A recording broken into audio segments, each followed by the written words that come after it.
समकालीन हिंदी लेखक जो अपने लेखन से हिंदी साहित्य को समृद्ध कर रहे हैं, वंदना वाजपेयी उनमें से एक हैं। देश की अनेक प्रतिष्ठित समाचार पत्रों, साहित्यिक पत्रिकाओं, वेब पत्रिकाओं में उनकी कहानी, कविताएं, लेख, व्यंग, समीक्षा आदि प्रकाशित होते हैं। आज सुनिए उनकी लिखी हुई कहानी 50 की एक, 50 की एक, मेरी ज़ुबानी। मैं हूँ सीमा सिंह। मेट्रो स्टेशन की सीढ़ियों के नीचे फुटपाथ पर ही रेहड़ी वाले अपनी रेहड़ी पर ग्राहकों को बुलाने का प्रयास करने लगते हैं। उनकी वजह से कभी कभी जगह इतनी कम हो जाती है कि निकलना मुश्किल हो जाता है। ऐसा लगता है कि किसी न किसी के रेहड़ी पर ही गिर पड़ेंगे और नुकसान की भरपाई में बेवजह पैसे ठुक जाएंगे। हमेशा नमिता बहुत तेज़ी से फुटपाथ पार करती है ताकि जितना कम से कम हो सके उतना ही शोर उसके कानों में पड़े। पर आज जैसे पैर उठने से इनकार कर रहे हों, जैसे थके हुए मन की सारी थकान पैरों ने अपनापन निभाते हुए अपने ऊपर ले ली हो। उसने एक एक कदम आगे बढ़ाना शुरू किया। हर बढ़ते कदम के साथ आवाज़ें उसके कान में चुभने लगीं। अंडा ऑमलेट, अंडा ऑमलेट, मूंगफली ताज़ी कुरकुरी, जाड़े की मेवा, आइए आइए, गोलगप्पे। खाने पीने की चीज़ों की इन तमाम आवाज़ों के बीच में एक बिल्कुल अलग आवाज़ ने उसके कदमों को रोक लिया। 50 की एक, 50 की एक, आइए 50 रुपये में किताब ले जाइए। एक 13-14 साल का लड़का ज़मीन पर चादर बिछाकर पुरानी किताबें बेच रहा था। जहाँ दूसरी रेहड़ियों पर लोगों का हुजूम था, वहाँ वो बच्चा ग्राहकों की एक नज़र पाने के लिए कुछ ज़्यादा ही ज़ोर से आवाज़ लगा रहा था। केवल इक्का दुक्का लोग ही रुककर पन्ने पलट कर देख रहे थे और ख़रीद तो और भी कम रहे थे। 50 की एक, 50 की एक कहते हुए बच्चा उसके पास आकर बोला, बहुत सस्ती है, ले लो मैम। जाओ यहाँ से, कोई और ग्राहक नहीं है क्या? ना जाने क्यों उसका स्वर तल्ख हो गया। आज उसका मूड वैसे ही बहुत ख़राब था जब रेहाना ने ही समझाया था, अस्वीकृति से निराश क्यों होती है? एक कहानी ही तो अस्वीकृत हुई है, तेरा पूरा लेखन तो नहीं। तू अच्छा लिखती है, तू अपनी कहानियों पर और मेहनत कर, ज़रूर छपेंगी, फिर संग्रह भी ले आना। 2 कहानियों में तो रेहाना भी लगी थी उसके साथ। कितने सवाल उठाकर उसने कहानियों को समझने की नई दृष्टि दी थी उसे। फिर भी अस्वीकृति का भय उसके दिमाग पर इस कदर हावी हो गया था कि अपनी कुछ कहानियों में सुधार करने के बाद भी उसने सोच लिया था कि उन पत्रिकाओं में नहीं भेजेगी। उसके जैसे नवलेखकों ने उससे कहा भी था कि अरे वहाँ तो बड़े लोगों की छपती हैं रचनाएं, हमें कौन पूछेगा। सोर्स चलता है, कांटेक्ट हो तो छप जाएगी, वरना। इसलिए उसने उन्हीं की सलाह पर सीधे संग्रह प्रकाशित करवाने का मन बना लिया था, रेहाना के मना करने के बावजूद।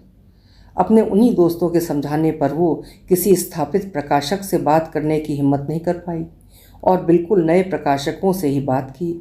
सबने उसकी रचनाओं को देखा, सराहा, पर सबका कहना था कि वो घर से पैसा लगाकर किताब नहीं छापेंगे, इतनी बिकती कहाँ है।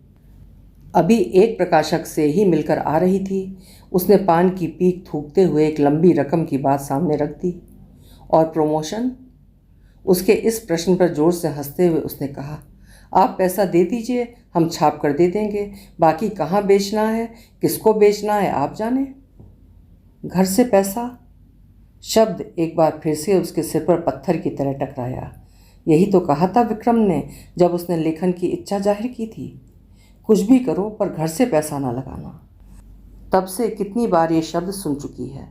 बच्चों के बड़ा हो जाने पर जब खालीपन उसे काट खाने को हुआ तो अपने बचपन के शौक लेखन पर हाथ आजमाना शुरू किया था। बड़े शौक से पड़ोस में रहने वाली अपनी सहेली रेहाना को पढ़वाई थी। बहुत खुश हुई थी वो उसके इस हुनर को जानकर। कुछ सुझाव भी दिए थे उसने। दरअसल रेहाना उर्दू में लिखती है, उसी ने सलाह दी थी कि फेसबुक ज्वाइन करो।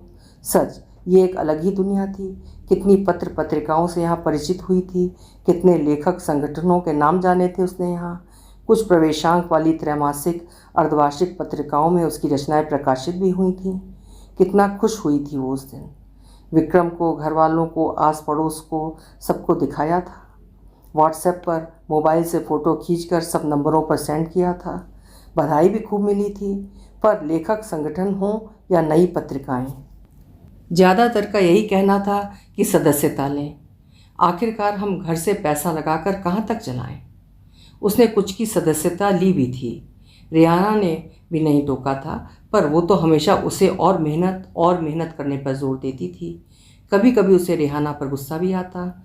उसने अपनी 2 कहानियाँ जिन पर रिहाना ने काम करने को कहा था, एक बड़ी प्रतिष्ठित पत्रिका में भेज दी, जो अस्वीकृति के साथ वापस आ गई। मन टूट गया उसका। तभी से प्रकाशक के पास गई थी, सब कहानियाँ लेकर संग्रह छपवाने। पर वहाँ भी घर से पैसे का वही पुराना राग दोहराया जा रहा था। 50 की एक, 50 की एक आवाज़ फिर से उसके कानों में पड़ी। ना जाने क्यों उसके मन में कौतूहल जागा और वो थोड़ा सा किनारे होकर उन किताबों को गौर से देखने लगी। वैसे भी उसे अभी कुछ देर इंतज़ार करना था। थोड़ी देर में रिहाना आने वाली थी। आगे उन्हें साथ ही जाना था। पहले उसने सोचा था फुटपाथ से उतरकर थोड़ा दूर नीम के पेड़ के नीचे खड़े होकर इंतज़ार करेगी, पर किताबें देखकर मन बदल गया और सोचा इंतज़ार तो करना ही है, यहीं सही। Sweat Marton, Norman Vincent Peale, रोहंडा Bayern आदि अंग्रेजी लेखकों की किताबें, अंग्रेजी में और हिंदी में अनुवादित, सभी के विषय positive thinking, personality development, self help आदि। इनके एक छत्र शासन के बीच कुछ साहित्य की किताबें, ज़्यादातर अंग्रेज़ी की और कुछ हिंदी की।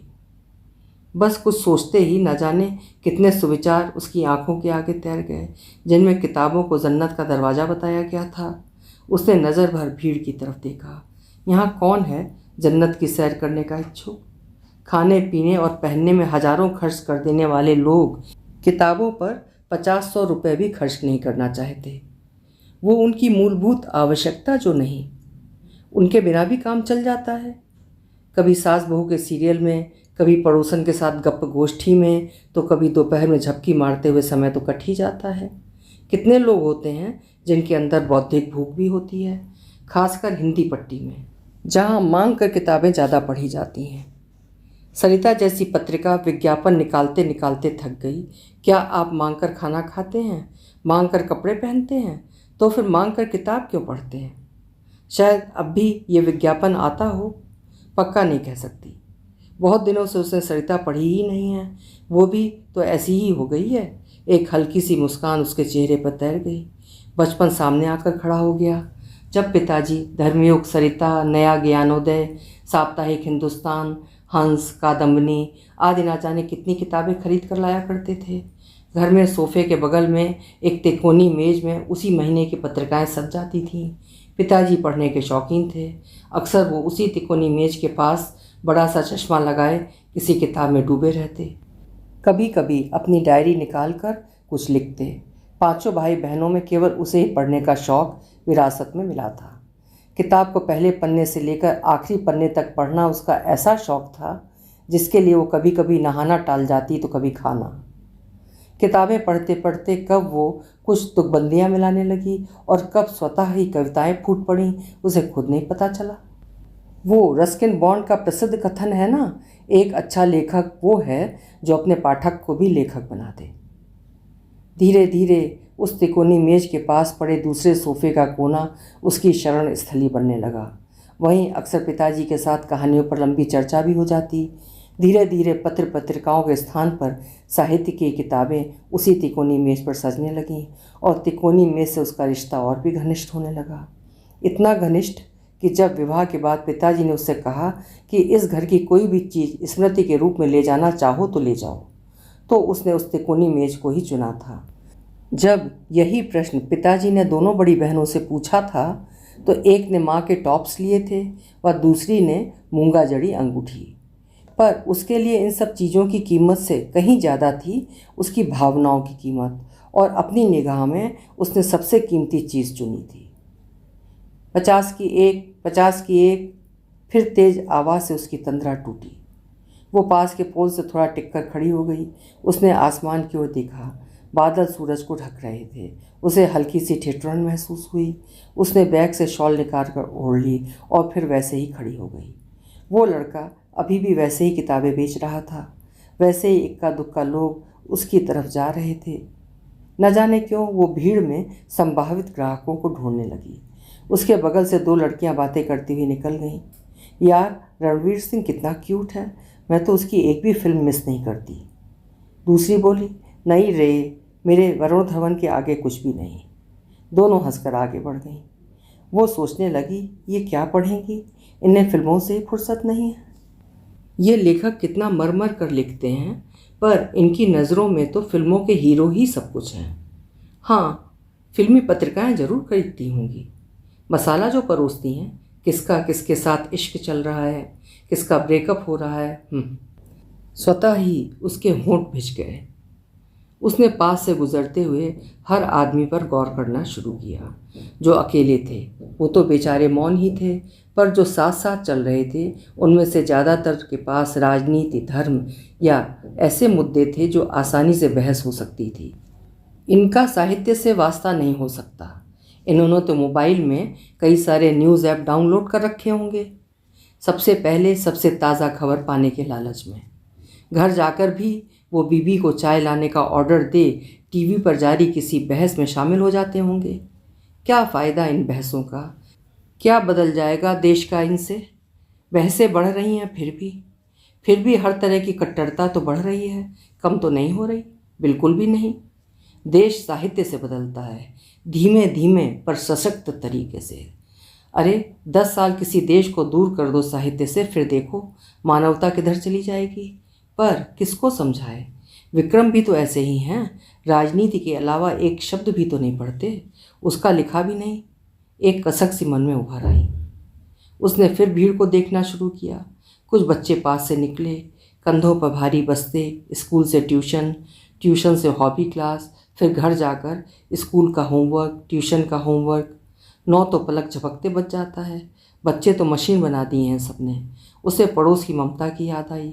बच्चे का इतना मन करता है किताबें पढ़ने का, पर वो तो बस सिलेबस पढ़ो का डंडा जमाए रहती है।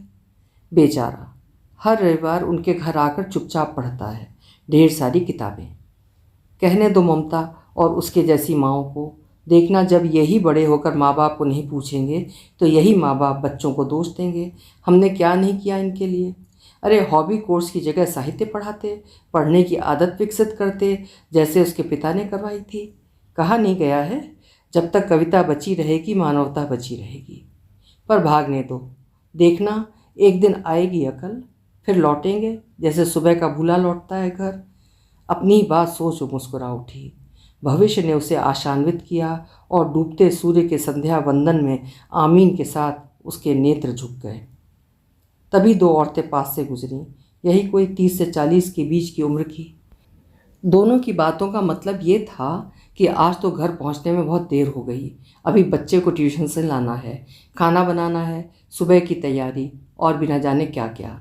मतलब मरने की भी फुर्सत नहीं है। ये बेचारी क्या किताब खरीदेंगी, समय कहाँ है पढ़ने का। उनके जैसी पढ़ने की शौकीन भी तो शादी के बाद कितना कम पढ़ पाती थी, वो भी रात को ही नींद से समय चुराकर। उसने भी तो 40 के बाद जब बच्चे हॉस्टल में चले गए और विक्रम अपने ऑफिस, दोस्तों और हॉबी में मशगूल हो गए और अकेलापन उसे काटने लगा, तब उसने फिर से पत्रिकाएं और साहित्यिक पुस्तकें मंगाना शुरू किया। तभी लेखनी फिर से जोर पकड़ने लगी। पहली कहानी माँ पर लिखी थी, फिर एम्प्टी नेस्ट सिंड्रोम पर, जिसमें उसकी खुद की पीड़ा शब्दों में बिखर गई थी। फिर तो एक अंतहीन सिलसिला शुरू हो गया। बौद्धिक भूख शांत होने से थोड़ी तृप्ति भी मिलने लगी। लिखना शुरू करते ही न जाने कैसे एक इच्छा पंख फड़फड़ाने लगी कि कोई इसे पढ़े। भले ही लोग कवियों और लेखकों का मजाक उड़ाते हैं कि कवियों के पास जाओ तो रचना सुना सुना के तंग कर देते हैं, पर क्या खाली कवि? वो खुद से ही प्रश्न करती है और खुद को ही उत्तर भी देती। कौन है जो अपने सृजन, अपनी रचनात्मकता को दूसरों से बांटना नहीं चाहता? वो तो अपनी कहानी सुनाने की हिम्मत भी नहीं जुटा पाती। वहीं मिसेस देसाई, जिन्हें बागवानी का शौक़ है, कोई भी नया पौधा लगाकर देखने के लिए बुलाती हैं। रीता पाक कला में प्रवीण है, जब भी कुछ नया बनाती है तो डिब्बे में भर के दे जाती है। प्रमिला को पहनने ओढ़ने का शौक़ है, जहाँ भी जाती है खास वहाँ की सिल्क की साड़ी खरीद कर लाती है, फिर सबको चाय पर बुलाकर दिखाती है। कितनी तरह के सिल्क के नाम तो उसे प्रमिला से पता चले। ये सब सहज स्वीकार है, पर बौद्धिकता लोगों को रास नहीं आती। कोई लिखता पढ़ता है तो लोग उससे कन्नी काटने लगते हैं, पता नहीं कौन सी रचना सुनाने लगे, जबकि ये सब पढ़े लिखे लोग हैं, पर डिग्री लेने के बाद पढ़ने लिखने से नाता तोड़ लिया। उसने फिर किताब बेचते लड़के की ओर देखा। बेचारा कितनी बेच पाएगा, कितना कमा पाएगा। घर से पैसा, प्रकाशक के शब्द उसके मन पर फिर प्रहार करने लगे। अचानक से उसे लगने लगा कि वो लेखन में नहीं, बौद्धिकता के बाजार में उतर आई है, जहाँ उसकी रचनाएं, सोच, विचार उसका प्रोडक्ट हैं, जिन्हें उसे बेचना है। यहाँ टिका रहने के लिए उसे बेचना आना चाहिए। समझ में आने लगा क्यों किताबों में बेस्ट राइटर की जगह बेस्ट सेलर लिखा जाता है। धुंधली होती आंखों के सामने के सारे दृश्य ओझल होने लगे। वो सप्रयास उस किताब बेचने वाले बच्चे की ओर देखने लगी। अब वो भी ओझल सा होने लगा। अचानक उसे लगा कि उस बच्चे की जगह वो बैठी है। सामने चद्दर पर उसका नया प्रकाशित उपन्यास पड़ा है और वो चिल्ला रही है, 50 की एक, 50 की एक, ले लो, बहुत सस्ती है। पर गोलगप्पे, मूंगफली, पॉपकॉर्न खरीदते लोग उसके सामने से ऐसे निकल रहे हैं जैसे वो उन्हें नज़र ही नहीं आ रही है। उसकी आंखें नम होने लगीं। उसने आंखें बंद कर लीं, जैसे यहीं पर उसके सपनों की दुनिया खत्म हो गई हो। वो आगे कुछ देखना और सुनना नहीं चाहती। तभी उसे लगा कोई उसे झकझोर रहा है। उसने आंखें खोली। रेहाना खुशी से कुछ चिल्ला रही थी। उसको वर्तमान में लौटने में कुछ पल लगे। उसने रेहाना से आंखों के इशारे से फिर से अपनी बात दोहराने को कहा। रेहाना ने चहक कर कहा, देखा, मैंने कहा था ना, तू अपनी कहानी पर काम कर, जरूर छपेगी। जिन कहानियों को तुमने ठीक कर लिया था, मैंने तुमसे बिना पूछे भेज दी। देखो, दोनों प्रकाशित हो गई। पता है, मालविका ने अपनी कहानियों के कुछ अंश ही डाले थे फेसबुक पर। एक बड़े प्रकाशक ने खुद मांगी उसकी किताब। किताब भी छपेगी और रॉयल्टी भी मिलेगी। और सुनैना की कहानी वेब सीरीज़ के लिए सेलेक्ट हो गई है। देखना, एक दिन तेरी भी। बस धैर्य रख और लिखती जा। उसे याद आया कि कितने वरिष्ठ लेखकों के साक्षात्कार पढ़े थे उसने, उनकी असफलताओं के। उनकी पहली और हाल में प्रकाशित किताब में उनकी सतत यात्रा की मेहनत दिखती है। उन्होंने भी तो झेले होंगे निराशा के दौर, रिजेक्शन, पर लगे रहे किसी योद्धा की तरह।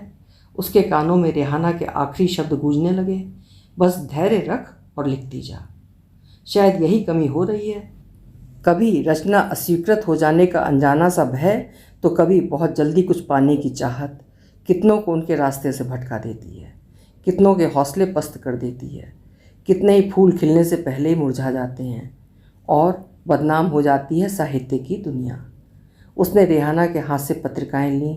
देश की सबसे प्रसिद्ध पत्रिकाओं में उसकी कहानियाँ प्रकाशित हुई थीं। उसने आंखें रगड़ कर दोबारा देखा। कहानियाँ भी उसकी थीं, नाम भी उसका था। रेहाना कहे जा रही थी, बम्पर खुशखबरी है, तगड़ी ट्रीट देनी पड़ेगी। डबडबाई आंखों को पोंछते हुए उसने हाँ में सर हिलाया। अचानक कुछ भूला सा याद करते हुए उसने किताब बेचने वाले बच्चे की ओर देखा। वहाँ का सन्नाटा भी टूट चुका था। उसका इंतज़ार पूरा हुआ। वो जानता था कि कुछ लोग ज़रूर आएंगे, भले ही वो गोलगप्पों पर टूटती भीड़ नहीं होगी, पर होंगे जिन्हें ज़रूरत होगी मानसिक खुराक की। वो उसे ढूंढ लेंगे। तभी तो दिन भर से यहाँ बैठा था। उसने साफ साफ देखा कि कुछ लोग किताबें उठाकर पन्ने पलट रहे हैं। एक लड़की दूसरी को एक किताब दिखाते हुए कह रही थी, देखो, मेरी पसंदीदा लेखिका की किताब। इनकी किताब तो मैं 2000 रुपये की मिले तब भी ना छोड़ूं। हाँ, ले लो, मैं इस लेखक की लूँगी। उफ, क्या लिखते हैं। इनके एक एक शब्द में दुनिया बदलने की तासीर है। उसने रेहाना की तरफ देखा। चले, रेहाना ने कहा। उसने फिर से उन पत्रिकाओं को स्नेह से छुआ और आगे बढ़ने लगी।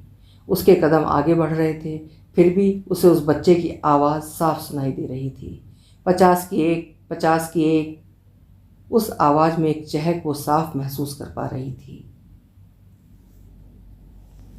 अभी आपने सुनी वंदना वाजपेयी जी की लिखी हुई कहानी 50 की एक, 50 की एक। अच्छा साहित्य मानसिक और दिमागी खुराक का काम करता है। बहुत ही सार्थक कहानी थी। आशा है आपको भी पसंद आई होगी। मिलते रहेंगे। आपका समय शुभ रहे।